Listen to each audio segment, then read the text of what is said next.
бинои ягона рӯзнома дар ноҳияи Ховалинг солҳо боз чунин ҳолат дорад. масъулони рӯзнома мегӯянд кор дар чунин шароит барои кормандон хусусан дар зимистон сангин аст. аммо бинои фарсуда ягона мушкили идораи ҳақиқати Ховалинг нест. вазъи имрӯзи рӯзнома чизе ки ба худи шумо маълум гардид дар як ҳолати бисёр хароб қарор дорад.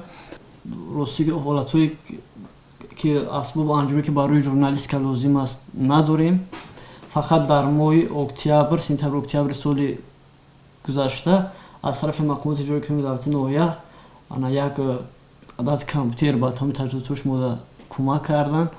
масъулони ҳафтаномаи ҳақиқати Ховалинг мегӯянд барои дастгирии нашрия борҳо ба ҳукумати ноҳия муроҷиат карданд.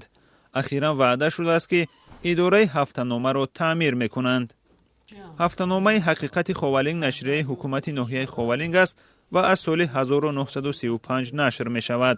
масъулони ҳукумати ноҳия ҳам эътироф мекунанд ки 10 солаҳо боз ин идора дар чунин ҳолат қарор дорад. тасмим гирифтем ки ин биноро аз таъмири капиталӣ бароем. ин 1 сол 2 сол нест.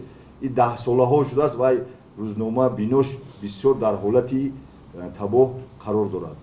ва нақшаи обунаи рӯзнома 1000 нусхаро ташкил мекунад ки то имрӯз ба рӯзномаи ноҳиявӣ зиёда аз 700 адад обуна шуда ҳастанд.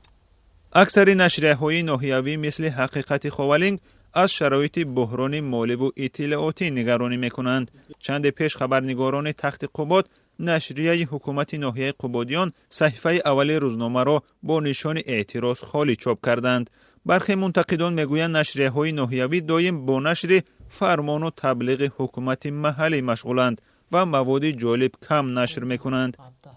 сабаби ками обуначиёнро ҳам ба ҳамин рабт медиҳанд. хабарнигорон мегӯянд агар ба ҳафтаномаҳои маҳаллӣ таваҷҷӯҳ нашавад, шояд дар 5 солаи ахир бо чунин шароит бештари онҳо аз байн раванд.